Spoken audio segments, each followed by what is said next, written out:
என்னோட கேள்வி, இதுல பங்கு எடுக்கிறவங்க எல்லாருக்குமே ஆசீர்வாதம் கிடைக்குமா? ஆமாவா இல்லையா? ஆமாவா இல்லையா?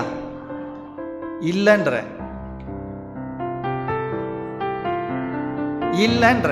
ஏன்?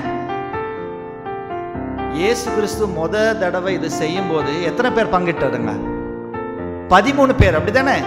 இயேசு கிறிஸ்து சேர்ந்து எல்லாருக்கும் ஆசீர்வாதம் கிடைச்சா? கிடைச்சா இல்லையா? யார் கிடைக்கல? அப்போ இதுல பங்கு எடுக்கக்கூடிய எல்லாருக்கும் ஆசீர்வாதம் கிடைக்குமா? சொல்லுங்க.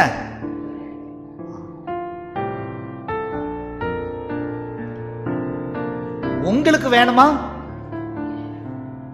ஓகே, இப்ப என்ன செய்யணும்னு சொல்லித்தரேன். உங்களுக்கு வேணா நீங்க என்ன செய்யணும்? சரி, என்ன சொல்லுங்க? எப்பவுமே நம்மளுடைய சொல்லாதீங்க, என்னுடைய. நம்ம இன்னும் ஒரு 4 பேர் சேர்த்துக்கிறோம், அப்படிதானே? மற்றவங்களும் விட்டுருங்க, நம்மன்னு சேர்க்காதீங்க. யாரு?